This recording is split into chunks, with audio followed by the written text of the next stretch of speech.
Bonjour à toutes et à tous, bienvenue pour cette première émission en direct de l'année. Toute l'équipe de Mosaïque Cristal vous souhaite ses meilleurs vœux. Et avec nous pour commencer cette année 2019, Maëlys Kremer, bonjour. Bonjour. Alors toi tu as 14 ans et tu as été élue la nouvelle présidente du conseil départemental junior de Moselle. Bienvenue. Merci. On va en parler un petit peu plus tout à l'heure. Merci d'être avec nous. Sandrine est là aussi, coucou. Coucou. Est-ce que tu as passé de bonnes fêtes? Excellente, et toi? Mais très bien, merci. On va parler de la question du jour et des bonnes résolutions pour cette nouvelle année avec toi tout à l'heure. Tout à fait. Voyons maintenant qui a été le premier bébé de l'année à l'hôpital Robert Pax. Laurie, bonjour. Coucou Margot. Alors, est-ce que c'est un garçon ou une fille? Alors, le premier bébé de l'année, c'est un garçon et il s'appelle Louis. Il est né à 8h20 le 1er janvier. Il a d'ailleurs interrompu le réveillon de ses parents, mais ce n'est pas le seul. La petite Elif a suivi de près Louis, puisqu'elle est née à 9h06. Les deux accouchements n'étaient pas prévus aussitôt, puisque Louis devait naître le 24 janvier et Elif le 18. En tout cas, c'est une belle surprise pour les parents qui devraient se souvenir de leur réveillon 2019. Vous pourrez découvrir les nouveau-nés et leur maman dans un reportage tout à l'heure. Ouais, on voit ça dans quelques instants. Merci beaucoup Laurie. Allez, on jette un œil à l'actualité de ce mercredi 2 janvier.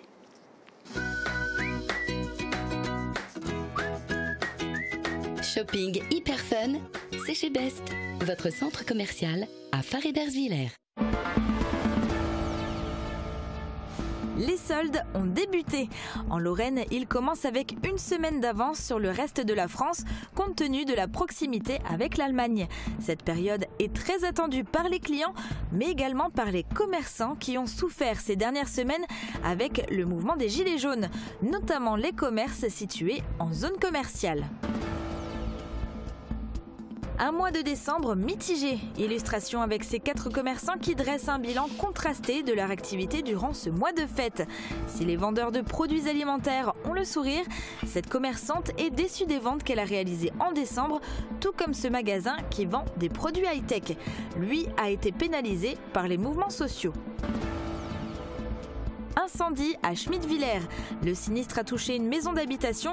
Il s'est déclenché hier après-midi, mais heureusement, l'incendie est resté cantonné à la cave. Les propriétaires et les sapeurs-pompiers sont intervenus pour le maîtriser rapidement. À peine déballés, ils retournent au magasin. Comme chaque année, des personnes cherchent à échanger ou à se faire rembourser leurs cadeaux de Noël. Elles les rendent soit parce que les jouets ont été offerts en double ou alors car ils sont cassés. Néanmoins, les retours sont moins nombreux qu'avant compte tenu de la hausse des jouets connectés. Bienvenue à Louis et Elif, un garçon et une fille. Ces 2 enfants font la fierté de leurs parents. Ils sont nés le 1er janvier à moins d'1 heure d'intervalle. Il s'agit des tout premiers bébés qui ont vu le jour à l'hôpital Robert Pax. L'an passé, 684 enfants sont nés dans cet établissement, un chiffre en baisse par rapport à 2017.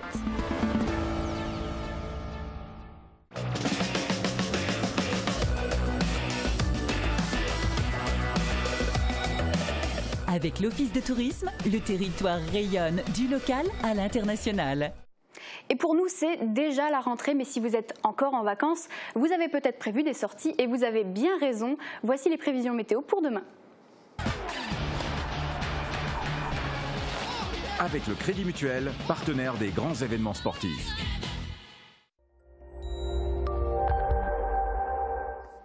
Pour demain, le temps sera brumeux le matin. La visibilité s'améliore en cours de matinée, mais le ciel va rester très nuageux et quelques averses de pluie et de neige mêlées sont même possibles l'après-midi. Les températures maximales iront de 0 à 3 degrés. Demain, nous serons le jeudi 3 février, nous fêterons les Genevièves et le soleil nous accompagnera de 8h25 à 16h46. La photo du jour nous a été envoyée par Yannick Kratz. C'est un magnifique paysage hivernal photographié devant l'entrée de l'Aquamundo au Center Park de Sarrebourg. Un grand merci à lui pour cette très belle photo et n'hésitez pas vous aussi à continuer de nous envoyer vos photos par mail à l'adresse qui s'affiche en bas de votre écran ou sinon sur notre page Facebook.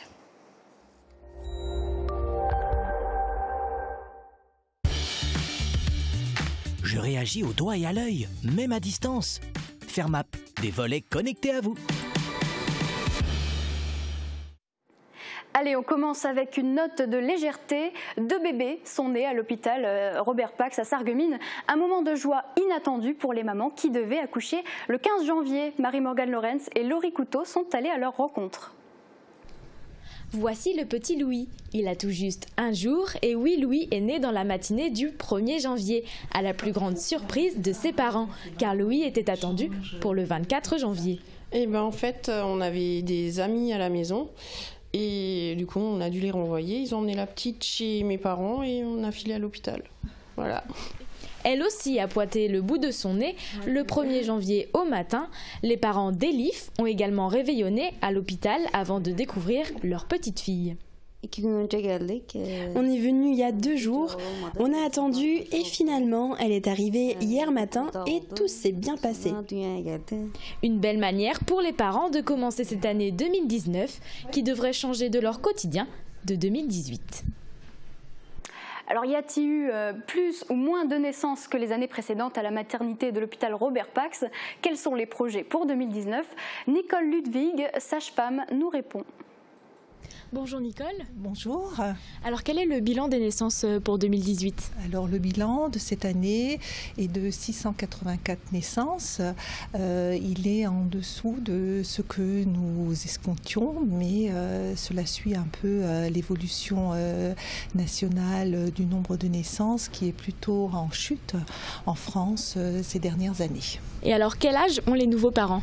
Alors les parents ont tous les âges. On a de très jeunes mamans qui peuvent aller de 16 ans à des mamans beaucoup plus âgées et jusqu'à 45 ans. Mais on note quand même une baisse de l'âge du premier enfant. Elles ont des enfants un tout petit peu plus tôt qu'il y a quelques années. Voilà. Et combien de temps reste la maman en fait une fois accouchée? Une fois accouchée, la maman reste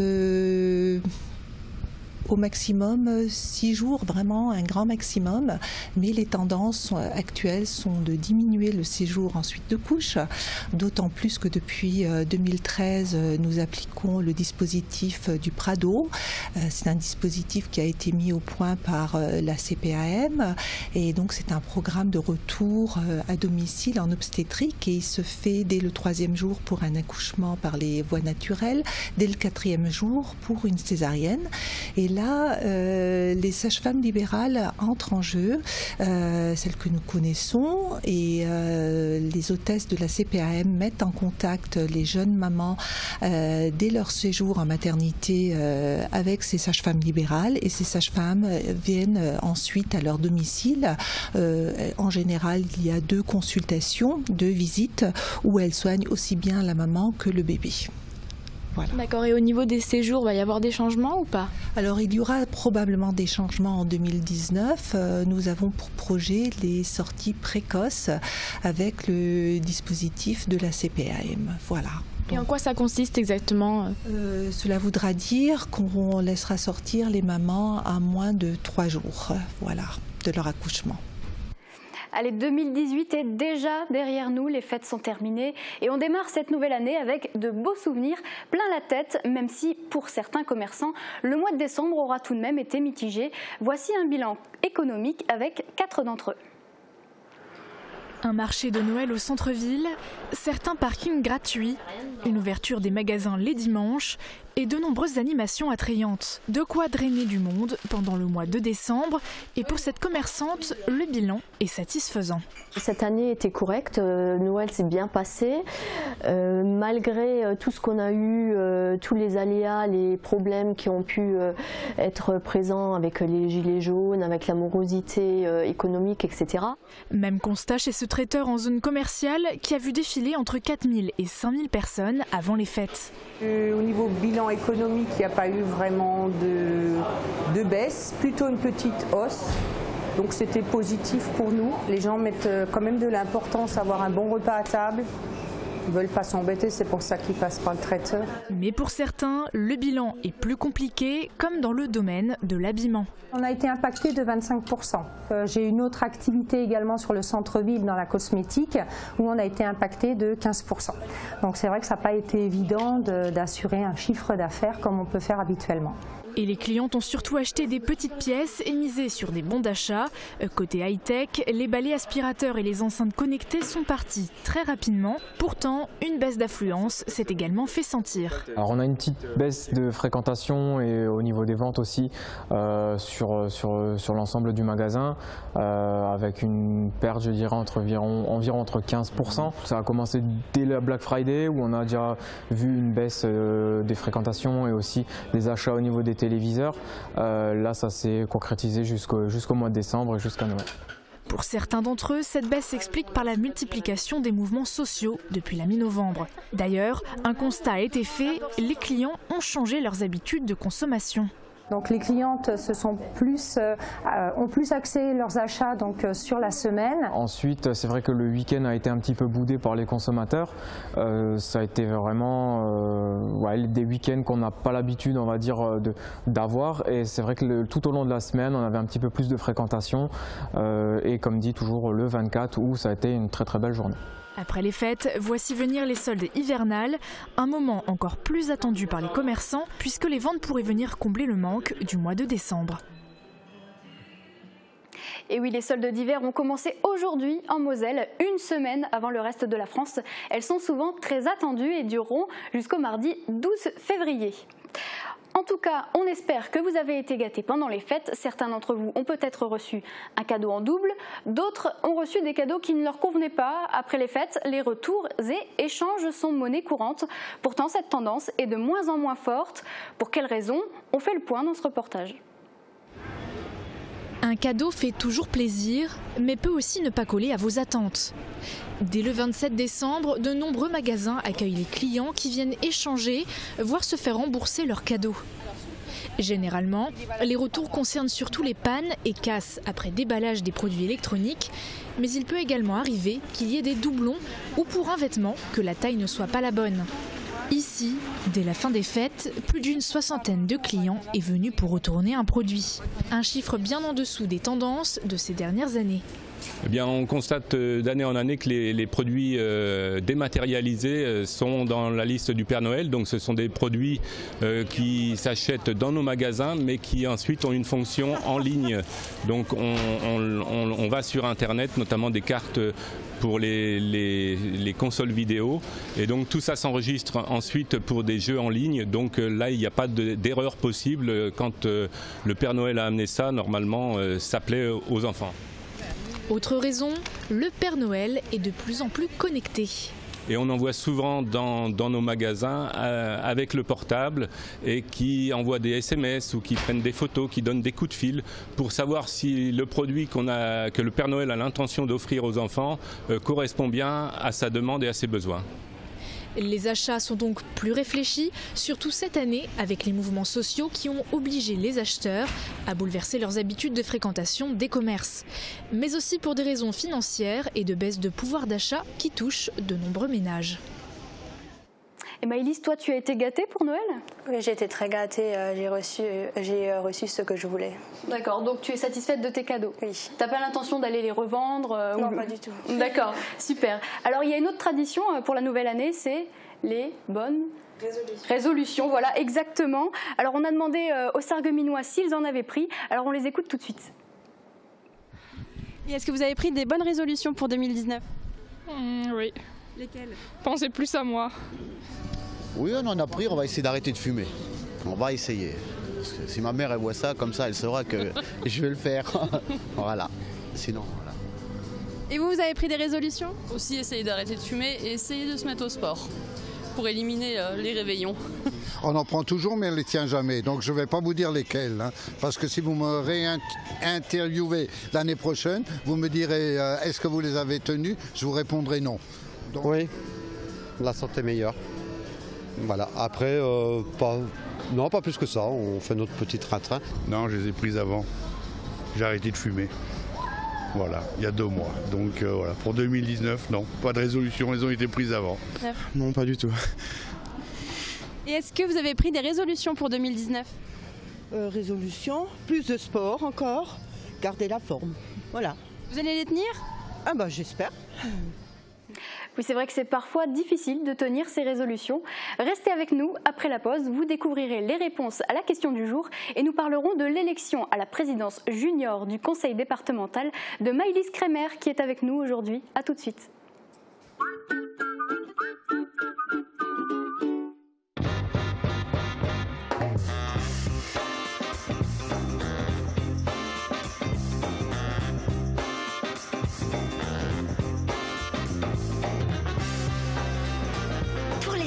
Les meilleures affaires, c'est chez Best. Ouverture exceptionnelle dimanche 6 et 13 janvier.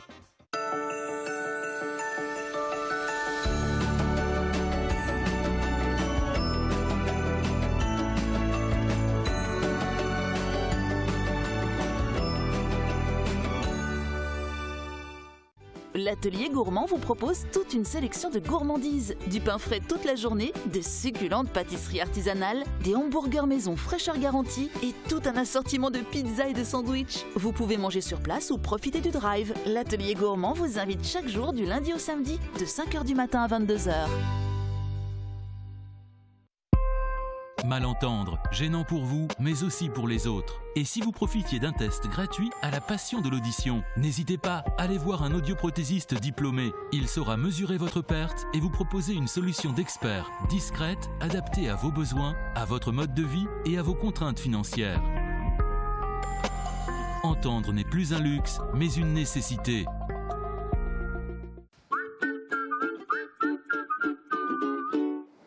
Allez, on va passer à la question du jour puisque c'est la première de l'année, hein, on va l'inaugurer. Tu as demandé, Sandrine, à nos internautes s'ils avaient pris de bonnes résolutions. C'est ça, tout à fait. Et le résultat du sondage est sans appel. Sur plus de 200 votants, il y a 81% d'entre eux qui ont répondu non. Et dans les commentaires, on comprend pourquoi. Alors Silem nous dit « Moi j'ai pris la résolution de ne pas en faire parce que je ne les tiens jamais ». Et Isabelle nous a écrit « Non, pas vraiment. On verra ce que l'année ramènera et on avisera à ce moment-là ». Mais dans les 19% des plus courageux restants, on retrouve Gaëlle qui nous écrit « Oui, comme chaque 1er janvier, faire du sport et manger plus sainement ». René nous a également répondu « Je suis fière de vous annoncer que j'ai tenu ma résolution de l'année dernière, c'est-à-dire bien manger. Je pense que je vais remettre cette résolution pour 2019 également. Quand on est dans un courant ascendant, il ne faut pas s'en écarter ». Et enfin, Manu nous dit « Voyager plus que l'année dernière et partager du bonheur ». Et je trouve que c'est une excellente bonne résolution. N'hésitez pas à partager vous aussi plein de bonheur autour de vous, c'est très important. Effectivement. Et toi, Sandrine, est-ce que tu as une bonne résolution? Continuer mes habitudes, faire toujours autant de sport et puis profiter de la vie, tout simplement. C'est déjà pas mal. Voilà. Et Maëlys, est-ce que toi, tu as une bonne résolution? Non, pas cette année. Pas cette année. Bon. Alors, Maëlys, on rappelle à nos téléspectateurs que tu as été élue présidente du conseil départemental junior de Moselle. Alors, est-ce que tu peux nous expliquer en quoi ça consiste d'être présidente du conseil départemental junior? C'est représenter les jeunes auprès du président du conseil départemental de la Moselle et donc présider une séance plénière une fois par trimestre. D'accord. Et toi, c'est ce qui te plaisait? C'est ce que tu voulais faire ça? Oui, parce que ça me donnait beaucoup envie, parce que je suivais le conseil départemental junior sur les réseaux sociaux avant. Et ça t'a donné envie. Oui. Voilà, on rappelle que tu as 14 ans et tu as obtenu 29 voix sur 52, ce qui est quand même très bien. Ça doit être aussi une fierté pour ta famille, j'imagine. Oui, ils sont très fiers de moi. Ouais, comment ils ont réagi quand tu as dit que tu avais été élue? Ils étaient très contents. Oui, c'est vrai que c'est un joli poste quand même, tu es présidente. Au total, il y a combien de conseillers départementaux? On est 54, du coup 2 par canton. D'accord, 2 par canton sur les 27 cantons de la Moselle. Les jeunes donc, ont une véritable voix dans la vie et le développement du département. Vous participez à la prise de décision. Comment ça se passe? Comment vous organisez tout au long de l'année vos actions? On essaye de monter des projets pendant nos séminaires et on les valide en séance plénière. D'accord. Alors toi, tu as été réélu tout récemment, le 5 décembre. Donc tu n'as pas encore participé réellement à une assemblée encore? Non, le 30 janvier, je vais faire ma première assemblée. D'accord. Et est-ce que tu as pu rencontrer les conseillers départementaux? Oui. Oui. Comment ils sont gentils? Oui. Ouais. Alors, un mandat, donc c'est un mandat de 3 ans. Alors tu es élu jusqu'en 2022? 21. 2021, oui, puisque ça a pris effet en 2018. C'est pas rien, 3 ans. Quel va être ton rôle pendant 3 ans? De représenter les jeunes et monter des projets pour les jeunes. D'accord, et de faire des assemblées, des réunions, et voilà, tu es un peu leur porte-parole. Voilà, alors les conseillers départementaux, est-ce qu'ils sont présents lors de ces assemblées? Est-ce qu'ils vous soutiennent? Ça dépend, il y en a qui viennent et il y en a qui ne viennent pas aux assemblées. D'accord, vous aimeriez qu'ils soient peut-être plus présents? Oui, plus présents quand on a nos réunions. Voilà, donc c'est un message comme ça que s'ils nous regardent, voilà. Alors toi personnellement, est-ce qu'il y a un sujet qui te tient particulièrement à cœur? Dans mon programme, j'avais des projets, du coup un clip contre la discrimination, parce qu'il y en a beaucoup dans les collèges, du coup c'est aussi un projet qui voudrait être abouti. D'accord, c'est toi qui en as eu l'idée? Oui. D'accord, contre la discrimination à l'école? Oui, à l'école ou... D'accord, le harcèlement, oui. Voilà.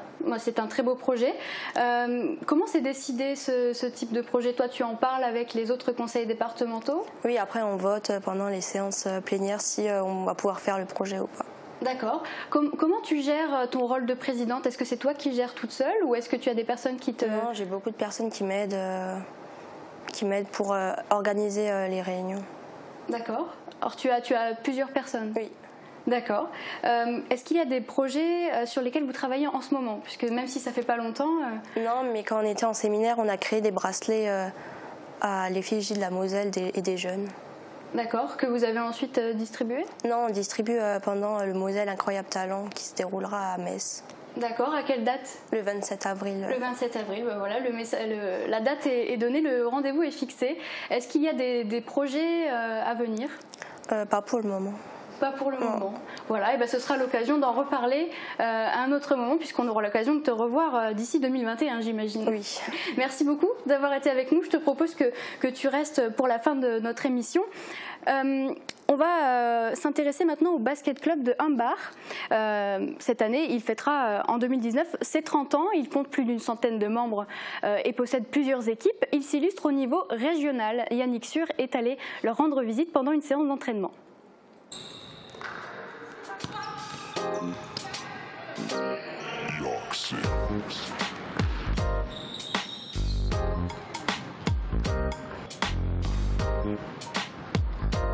Le basket club Humbar compte 140 licenciés. C'est un club qui fêtera ses 30 ans l'an prochain, en 2019.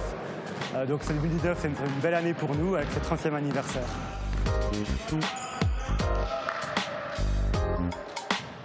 Les entraînements se déroulent de façon suivante. Il y a toujours un échauffement pour se mettre un peu en condition. Après, les entraîneurs font différents exercices, ça dépend des catégories. Des choses plus simples pour les plus jeunes et puis des choses un peu plus élaborées pour les cadets, seniors. Et puis on a toujours une partie match pour terminer l'entraînement sur une mise en situation réelle. Il y a des entraînements quasiment tous les soirs, du mardi au vendredi en ce moment. Ça dépend des catégories. Voilà. Il faut aller voir sur le site internet du club et tout est indiqué là-dessus. www.bchambar.fr. Le club a 9 équipes qui sont engagées en différents championnats. On a une équipe notamment en championnat régional, les cadettes, qui sont vraiment au top niveau régional, au niveau du Grand Est. Puis on a des équipes engagées en senior, masculin, féminin, jusqu'au poussin. Alors pour faire un bon tir, on aligne bien ses pieds, on regarde bien le panier pour viser, on lève bien sa balle et on finit bien son geste.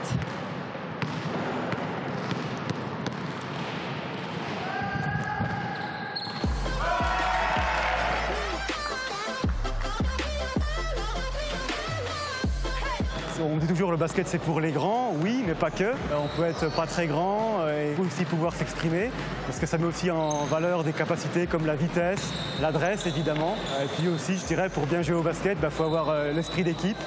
Il faut être altruiste parce que tout seul, on ne fait rien. Ceux qui sont intéressés peuvent venir faire un entraînement, un essai, il n'y a pas de souci. On accueille les enfants à partir de 5 ans, 5-6 ans.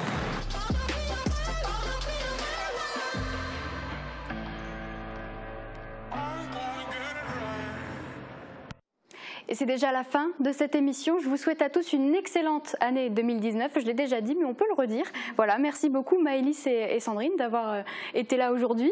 Avec plaisir. Et on va se terminer avec notre émission Sucré-Salé dans laquelle Albert Wiesmann nous propose de préparer une galette des rois aux pommes. Excellente fin de programme et très bonne journée.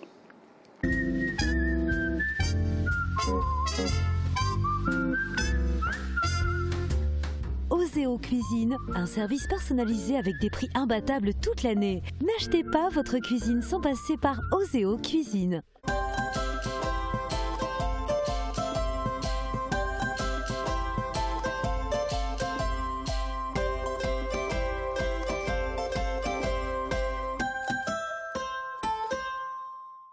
Bonjour à tous et bienvenue dans votre émission Sucré-Salé. Pour cette première émission de l'année, on va s'intéresser aux traditions, la galette des rois. Et notre cuisinier du jour s'appelle Albert Wiesmann, un visage bien connu de nos téléspectateurs. Découvrez son portrait.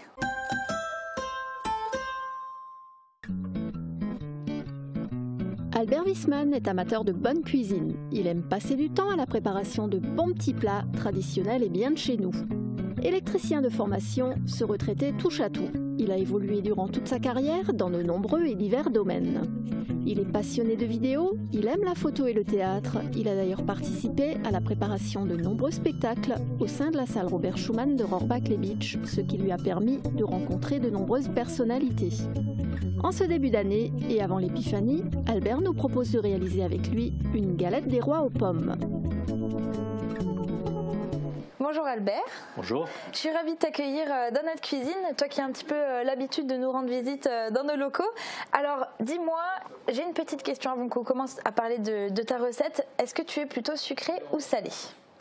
Plutôt salé. Plutôt salé. Mais par contre aujourd'hui c'est une recette sucrée qu'on va faire aujourd'hui tous les deux, parce que je crois que la galette des rois salés, on n'a pas encore inventé ça. Alors on va faire une galette des rois, mais un peu spéciale. Un peu spéciale. Alors tu peux nous en dire un tout petit peu plus ? C'est une galette aux pommes. Ouais. Ça existe. Tout à fait. Mais comme je dis toujours, moi c'est une déviation, un dérivé d'une ancienne recette qui existait, qui avait juste les pommes, et puis par la suite moi j'ai rajouté de la poudre d'amande, de la vanille, un coup de rhum, on peut mettre du cognac également, c'est au choix. D'accord. Il y en a qui mettent du calva également, c'est tout. Agrémenté selon nos envies, c'est ça ? Avec un peu de cannelle par-dessus, tout ça c'est en fonction des goûts. Super Albert, eh bien, écoute, on va découvrir tout ça ensemble, mais avant de commencer à faire la recette, on va découvrir les ingrédients.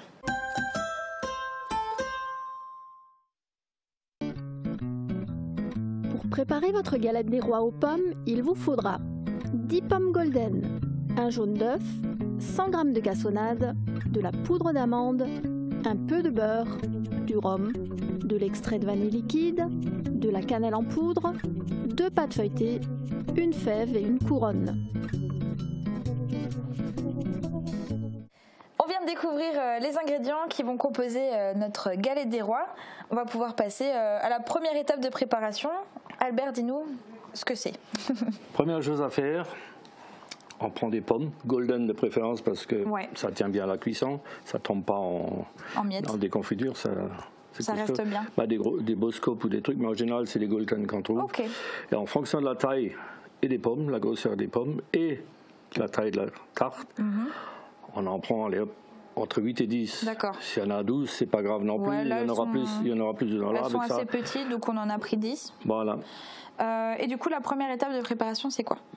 Peler les pommes. Enfin, on peut commencer déjà à les couper en quartiers, en 4. Les peler, sortir le trognon. Et après, les 4, encore une fois en 2, et dans le sens de la hauteur aussi, que ça fasse des petits cubes de 1 cm sur 1. C'est parti. On attaque ? On attaque. On va y aller. Alors, on va en prendre chacun une. Donc toi, tu veux d'abord les découper comme ça, hop. Ok.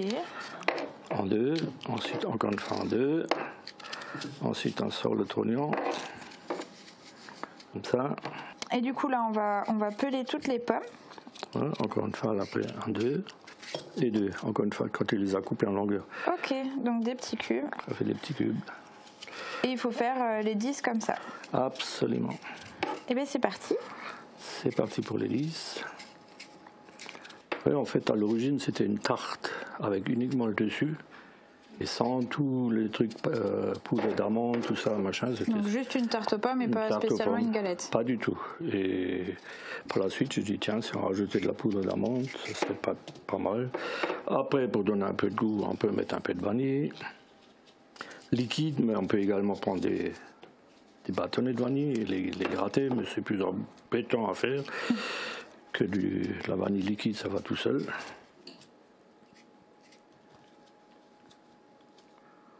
Hop.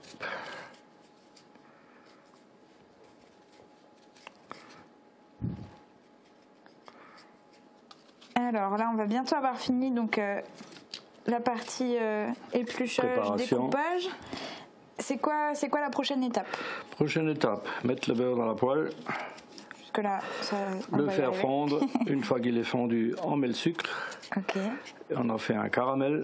Une fois que c'est caramélisé, on met les pommes et on touille jusqu'à ce qu'elles soient translucides. D'accord.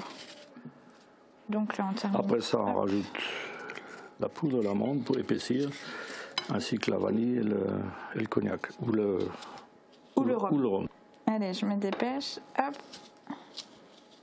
Tu as un couteau un couteau à dents. C'est moins pratique. Allez. On est sur la table. Voilà. Et donc, on va pouvoir préparer la poêle, comme tu le disais. La poêle. Hop. On prend le beurre. Là, le but de on va en mettre. Moi, j'ai juste allumé la poêle. La poêle pendant ce temps. Alors, la poêle à pleine puissance. Alors là, on prend quoi comme quantité de beurre? La moitié à peu près, c'est ça? Pas tout à fait. Pas tout à fait la moitié. Le problème, c'est si tu en mets trop, après tu as du mal à l'imprégner aux pommes? Non, à l'épaissir aussi. D'accord. On aura donc on a choisi de la cassonade comme sucre. C'est un petit peu plus... Ça ramène un peu plus de goût, oui. C'est ça? Ok. Et c'est un peu plus grossier que le sucre. Enfin. Oui. Une fois que le beurre est fondu, on rajoute le sucre.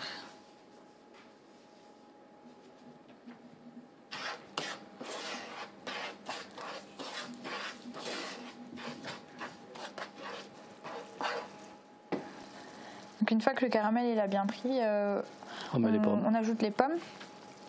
Et puis du coup, il faut les laisser... Là, il faut touiller pendant tout le temps, parce que sinon celle du dessous va être cuite et celle du dessus pas. Donc il faut... Mais est-ce qu'il faut aller jusqu'à ce qu'elle se change en compote Non, elles deviennent translucides. Il y a encore, ça ressemble encore à des morceaux. D'accord. Et le tour, il est un peu raplapla, mais tu peux, j'allais dire, regarder, translucide. Okay. Ça veut dire ce que ça veut dire. On va voir ça alors. Et c'est qu'en touillant tout le temps, en remuant que, et après tu t'aperçois, tiens, là il y en a encore qui sont pas trop cuites, alors tu penses quoi là, tu continues à... Il faut les avoir à l'œil. Ah, là, le caramel est bien. Commence à prendre de la couleur. Ouais. Et il sent.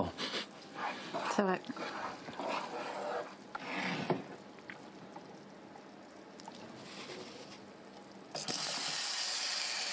Il est chaud. Ah oui. On confirme.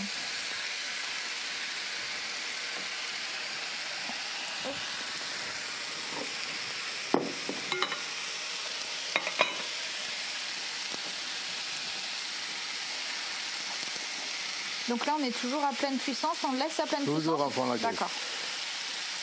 Ouais, et là, le caramel, quand il vient en contact avec les trucs, il durcit, ouais. Il durcit, ouais. Même qu'à la fin, il faut prendre le couteau pour gratter la spatule. D'accord. C'est vrai.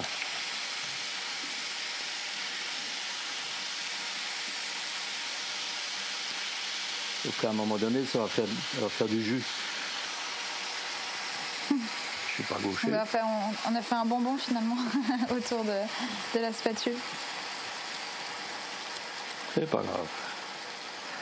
Tout ça, ça s'enlève. Tu vois là le jus qui tient. Et ça vient de quoi? Ça vient des pommes du coup? Des pommes, du jus qui sort jus, qui sort des pommes. Et si tu le laisses sortir un peu plus de jus, tu attends un peu.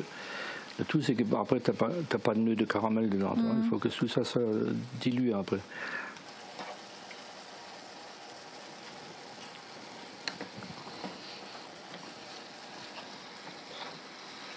Ouais, c'est ce qu'il faut, que ça boue comme ça. Très bien. Ça s'évapore en même temps et ça fait cuire les pommes. Bon, Albert, on peut voir qu'après 20 minutes de cuisson, elles ont vraiment pris une bonne couleur. Il n'y a pratiquement plus de jus dans le fond. Il n'y a plus de jus, ouais. Elles sont translucides, transparentes. Et en tout cas, ça sent super bon. Et du coup, une fois que... Donc là, la suite, on rajoute la vanille. Non, d'abord la vanille et le rhum. D'accord. Parce que sinon, après, ça va pas trop se diluer l'affaire. À discrétion, comme disait l'autre. Oui. À gourmandise, moi, je dirais. En fonction de... Après, on met un chose de...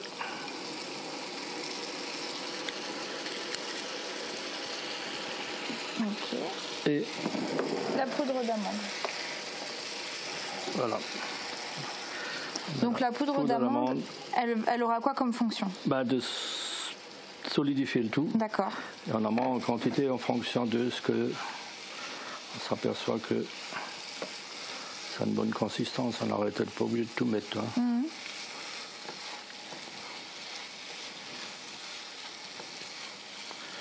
Je pense. Donc c'est pour épaissir un petit peu l'appareil, c'est ça? Pas que ça fasse de la gadoue dans le fond du moule. Mais là, on a pris de l'amande, mais ça peut être, ce qu'on veut. De la noix de coco râpée, ça peut être de noisette aussi. Mais cool, donc en fonction du goût qu'on a envie d'apporter. Et en fonction de ce qu'on trouve, des fois il n'y a plus de poudre d'amande. Alors tu vois, là on en a déjà tout juste assez. Je ne vais pas en mettre plus.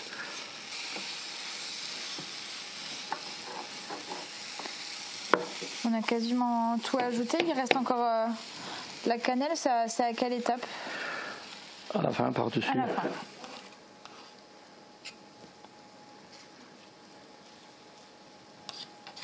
Super. Donc là, on va laisser refroidir un tout petit peu. Donc là, on met de côté. Voilà. Et du coup, on passe à la suite. Alors, du coup, pour la préparation de la pâte, on a besoin d'un moule. Alors là, tu as choisi un moule qui est assez profond. Oui, parce que je pense. C'est ce qu'il faut. En fonction de la quantité pâte de pommes que tu veux qu'on a. mettre. Voilà. Dis-moi. Un petit coup de rouleau. Pour aplanir le tout. Je crois qu'on ne va pas laisser le papier quand même.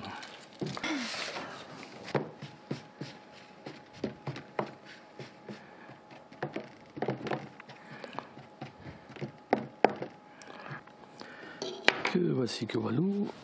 Ensuite,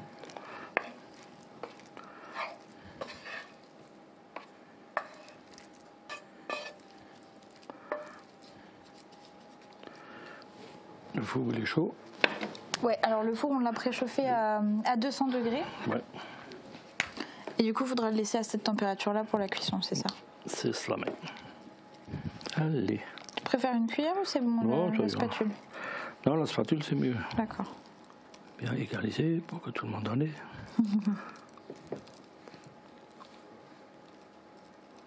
Par contre, il y a une dernière chose qu'il faut rajouter dedans avant de la refermer et qui ne sera pas pour tout le monde, mais pour une seule personne. Ah oui. C'est la fève, faudra pas l'oublier parce que c'est quand même une galette des rois. J'ai failli l'oublier, celle-là. Non, moi je l'oublie pas. On va peut-être la coucher plutôt, elle prendra peut-être moins de place. Exact. Et si elle sort la tête au-dessus, ça c'est pas si elle fait coucou depuis l'extérieur du gâteau, ça va gâcher une petite part de surprise. C'est pas la peine.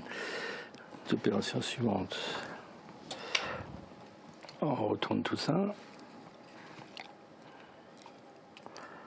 J'ouvre déjà la deuxième. Exact. Bah, des jaunes de... Alors là, c'est un mélange de jaune d'œuf avec juste un petit peu d'eau. Un peu d'eau pour allonger un peu. D'accord. Parce que bon, en plus, le jaune d'œuf tout seul, il est un peu épais.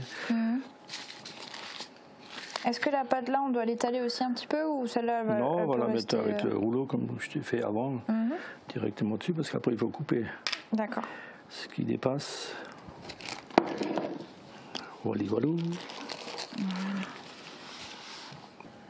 On triche un peu.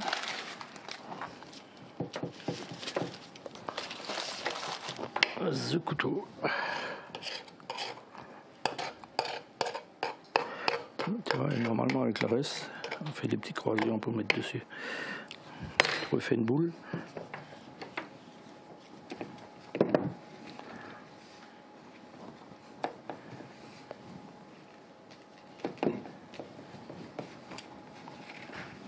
Assez long. Attends, c'est bon. Oui, laisse poser. Ouais. Là, on se fait des petits schmurfs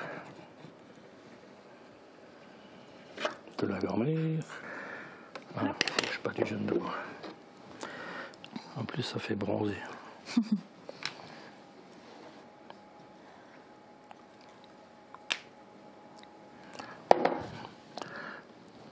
Hop, hop. Je vais pas te lâcher. D'accord. Bon, là, il y aura juste une croix. Puis à côté, on met discrètement une cheminée. Il faut badigeonner la déco. Du coup, là, il reste à l'enfourner combien de temps? Demi-heure en fonction, on regarde. Une demi-heure, donc dans le four qui est à 200 degrés. En fait, les carottes sont cuites, mais il y a juste la pâte. C'est ça. La pâte cuite. Alors attends, je t'ouvre. Hop.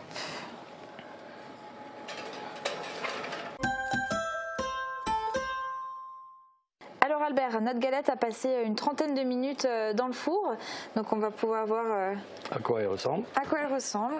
Alors, en tout cas, elle a pris de belles couleurs, elle a bien gonflé comme il faut. Super, en tout cas, je sais pas toi, mais moi j'ai hâte de la goûter. On va passer à la dégustation et au démoulage tout de suite après les conseils du sommelier. Bonjour Sandrine, chers téléspectateurs. Alors pour cette galette au roi, on a choisi quelque chose de magnifique, de merveilleux, un champagne. Champagne Daniel Massin, un produit venant de Reims, bien sûr, comme tous les champagnes, au goût d'amande, qui est vraiment parfumé, avec des fines bulles, très agréable, une petite douceur, qui va accompagner à merveille cette galette des rois. Je vous souhaite un bon appétit. Alors Albert, on a fini par sortir notre galette du four. On a coupé des morceaux et maintenant il nous reste une étape. Choisir la fève. Non, la déguster. Et après, avec un peu de chance, on va tomber sur la fève.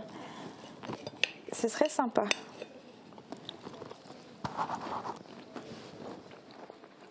Je l'ai pas. Moi non plus. Mais elle est vers le bout là. Il va falloir qu'on la déguste jusqu'au bout. En tout cas, écoute, elle est excellente. J'ai fait mieux. Oui, mais ça, on peut laisser aussi le soin à nos téléspectateurs d'essayer de faire mieux s'ils peuvent.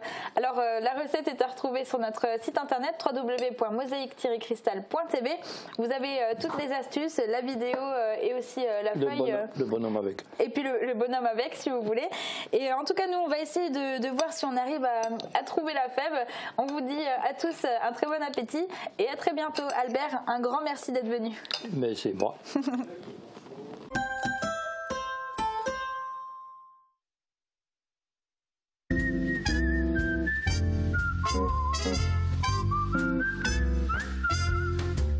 Oseo Cuisine, un service personnalisé avec des prix imbattables toute l'année. N'achetez pas votre cuisine sans passer par Oseo Cuisine.